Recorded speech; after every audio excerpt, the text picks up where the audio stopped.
Hi, good evening and welcome to my channel. Today I will be discussing on the phases of biotransformation. Please, if you know you've not watched the video on biotransformation, watch that video first before watching this. That will make it easier for you to comprehend the phases of biotransformation. The phase of biotransformation is a theory question, and so you should just write it this way. If you can, it will be better off. Biotransformation has two phases, phase 1 and phase 2. Phase 1 includes oxidation, reduction, and hydrolysis, and phase 2 is conjugation reaction. What is the purpose of biotransformation? Remember, most drugs that we take into our body are lipid soluble. Most drugs we take in orally so that they are easily absorbed. That's why they are lipid soluble. Lipid soluble drugs are easily absorbed. However, to become excreted, they need to become water soluble because water soluble compounds are easily excreted by the kidney. So that's why we actually need these whole phases of biotransformation. So remember phase 1, oxidation, reduction, and hydrolysis. Remember phase 2, conjugation reaction. So we'll talk about each of them. So we'll start with oxidation reaction. What is oxidation reaction? We'll start with that. You can define oxidation in different ways. Number 1, oxidation is the addition of oxygen. That's the first definition I'm giving. Oxidation is the addition of oxygen. Also, we can define oxidation as the removal of hydrogen.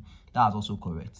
Addition of oxygen, removal of hydrogen. With regard to electron, oxidation is loss of electron. You can remember that with OILRIG, O-I-L-R-I-G. Oxidation is loss of electron and reduction is gain of electron.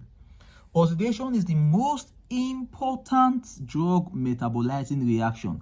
Of all the reactions we mentioned, oxidation is the most important.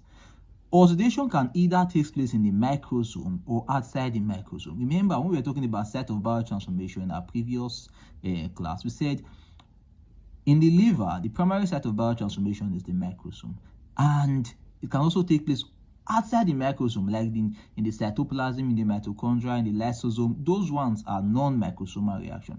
So oxidation can take place within the microsome. It can also take place outside the microsome. So we want to talk about microsomal oxidation. Oxidation that takes place in the microsome are called microsomal oxidation. That's one important point. The second point, for oxidation to take place in the microsome, the things required include cytochrome P450. Remember, that's the most important enzyme in the microsome that helps to bring about biotransformation. Number 2, we have NADPH and oxygen are also needed to bring about microsomal oxidation reaction. So with that, we move on to non-microsomal oxidation reaction. Non-microsomal oxidation reaction will take place outside the microsome in places like mitochondria and cytoplasm. The enzymes required can be oxidases and dehydrogenase. So oxidase can actually bring about oxidation. Dehydrogenase can also bring about oxidation.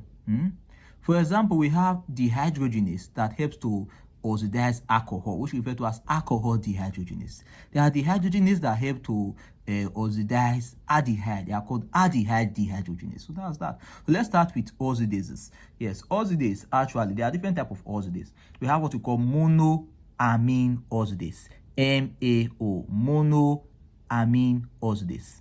This one is responsible for the biotransformation or metabolism of catecholamines such as adrenaline, noradrenaline.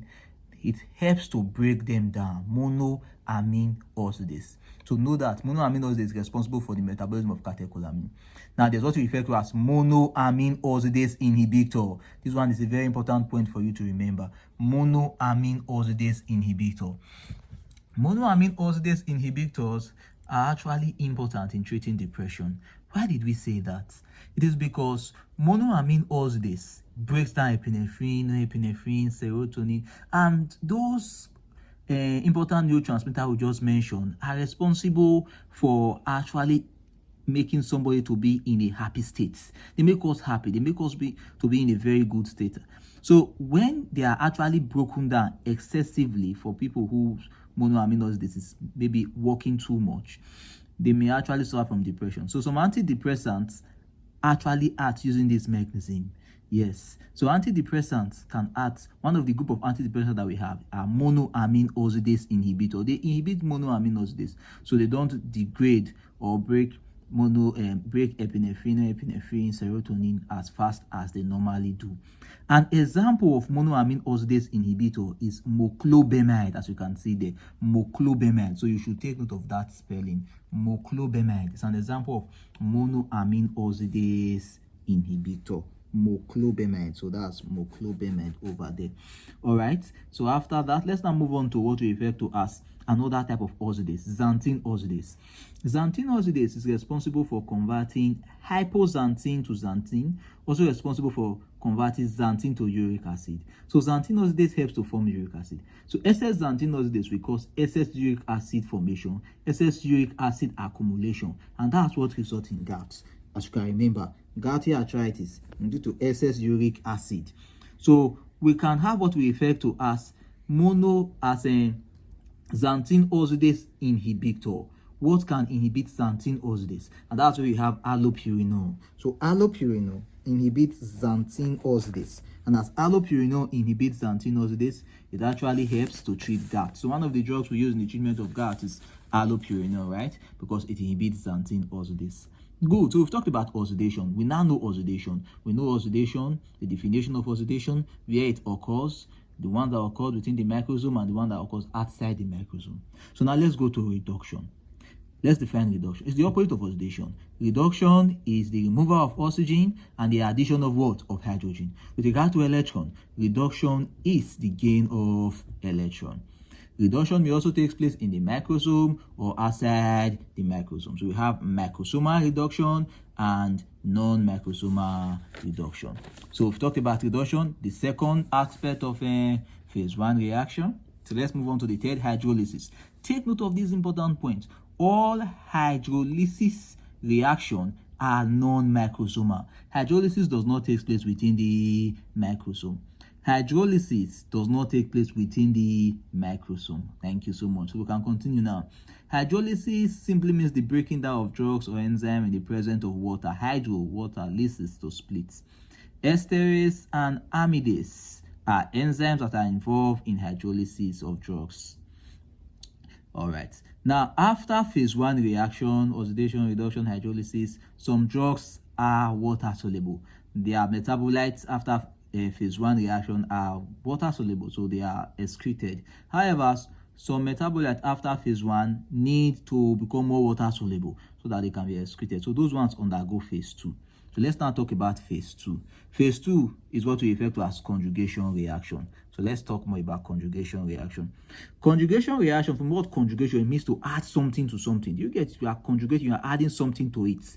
Good. Now, conjugation reaction simply means you are an endogenous substance, a substance that is already in our body, is being added to that drug or that substrate, that metabolite from phase 1 to make it more water soluble. So conjugation, there are different types of conjugation reaction based on what is being added. Now, if methyl group is being added, we call that methylation. It's an example of conjugation reaction. And the enzyme that helps to add methyl group is methyltransferase. If acetyl group is added, we call it acetylation. And N-acetyltransferase help to add acetyl group. If sulfate is being added, or sulfur group, you call it sulfation. Sulfotransferase is responsible for adding that. If you add amino acid like glycine, it's called amino acid conjugation. And now, if you add glucuronic acid, it's called glucuronide conjugation. And the enzyme responsible for that is glucuronide transferase. Glucuronide transferase. The next point we want to mention is very important. An example point. All phase 2 reactions, all of them we've just mentioned, acetylation, methylation, sulfation, amino acid conjugation, glucuronide conjugation, all of them are non-microsomal except one, which is glucuronide conjugation. It's also called glucuronidation. Glucuronide conjugation. It is the only conjugation reaction that is microsomal. Glucuronide conjugation is also the most important of all phase 2 reactions. So it's important to know this point. So let's explain this term, gray baby syndrome. What is gray baby syndrome? For a neonate just being given birth to, they lack an enzyme necessary for glucuronide conjugation. That's glucuronide transferase. They lack that enzyme, glucuronide transferase. And now, since they lack the enzyme glucuronide transferase, it means they are not able to break down some certain drugs, because this enzyme glucuronide transferase is the most important enzyme in phase 2, and it is very necessary in breaking down some certain drugs. And one of those drugs is necessary in breaking down is what we refer to as chloramphenicol. Chloramphenicol is white capsule. If people say white capsule, good. So for newborn, they don't have that this enzyme to break down that chloramphenicol white capsule. They don't have glucuronide transfer. It's very necessary to break down this drug. And because of that, when you give them large amount of white capsule of chloramphenicol, it accumulates in their system. Accumulation of this in their system, because it's not being degraded, it's not leaving the body, it's not undergoing biotransformation, it just remains there, leads to gray baby syndrome. In gray baby syndrome, the baby will now look ashy gray. Baby will have ashy gray coloration. There will be distended abdomen. So you may see that in a baby. So just know that gray baby syndrome is due to deficiency of glucuronide transferase. When there's accumulation of the chloramphenicol, because glucuronide transferase is deficient in newborn. So that's that for that. And the liver has not started forming glucuronide transferase in those newborn. That's why. So these are topic on biotransformation. So you should be able to write on it on the phases, because it's an exam question. Thank you very much. See you in the next tutorials.